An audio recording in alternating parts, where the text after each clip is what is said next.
Jamaica on the brink of dictatorship. This is Undiluted News. Mikey Bones reporting. Bishop Dr. Alvin Bailey, head of the Holiness Christian Church of Jamaica and a prominent leader of various church fraternities on the island, has suggested that Jamaica is on the brink of anarchy. In a release on Wednesday, the clergy pointed out to what he said were daily evidence in the country of moral decay, a leadership crisis, and selfishness of parliamentarians, and argued that the cries of the people are going unheeded, which he said could lead to a rise in discontentment among the working class.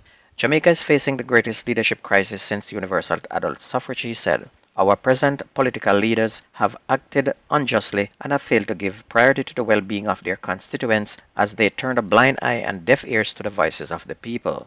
According to the outspoken clergy, the 200+% salary increase granted by the government to parliamentarians is an example of a series of self-serving negotiations which has resulted in a cold and calculated stranglehold on public sector workers who cannot afford the everyday basis as the rate of inflation increase and the cost of goods and services reach sky high. This defies democracy and is nothing short of dictatorship, Bishop Bailey said.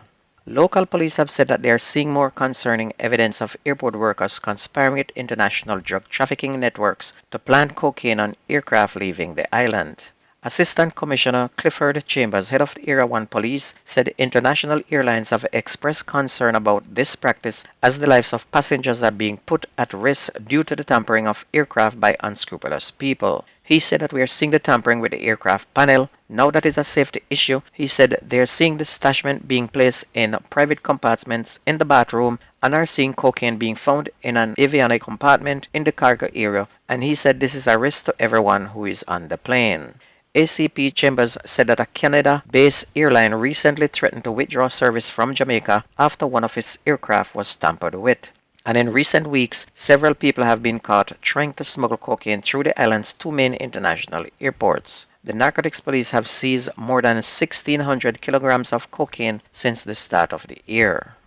A 33-year-old London-based bartender who was arrested on May 10 following the discovery of cocaine and ganja in her luggage on Tuesday pleaded guilty when she appeared in the St. James Parish Court. Shay Daniel Jabai was sentenced to 18 months in prison and was fined $3 million in relation to the charges of possession of and attempting to export cocaine. And if the fine is not paid, she'll have to serve an additional 2 years behind bars.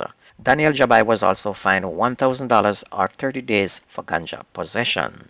Local government minister Desmond McKenzie has disclosed that damage to parochial infrastructure following a recent heavy rainfall has now been estimated at more than $100 million. The rainfall resulted from a system that developed prior to the start of the 2023 Atlantic hurricane season on June 1st.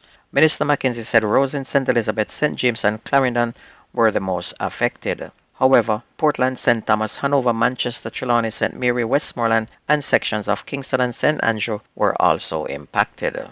A St. Catherine male teacher accused of sexually assaulting a female colleague appeared before the St. Catherine Parish Court on Wednesday, where the case was mentioned. And during the proceeding, the senior parish court judge ordered the accused to keep away from the complainant while the case is pending. The order was made after the complainant reported to the court that she was suffering mentally. The woman told the judge that last week she fainted on seeing the accused near her, and it's alleged that on the day in question, the male teacher lured his female colleague into the school's woodwork room. And it's further alleged that he sexually assaulted the teacher, who managed to escape his grasp and raise an alarm. A report was made to the Browns Hall police, and the accused was arrested and subsequently charged with indecent assault.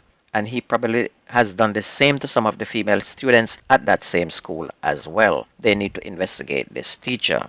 School administrators at St. James High are locked in an emergency meeting following the theft of documents including Caribbean Examination Council papers, which is the CXC, from the institution on Tuesday night. The thieves reportedly stole a fire-resistant cabinet from the administrative office in which the examination papers needed for today were being stored. The office was also ransacked. People, this is no laughing matter, but I had to laugh as the thief them think that this was the safe in which money was kept, and now the CXC exam that the students need to take their exams are gone, and we don't know what's going to happen with that exam today. On Monday, a man was ordered to begin making reparations after being charged with 8 counts of acquiring money by false pretense after allegedly receiving over $800,000 for finding abroad jobs for customers.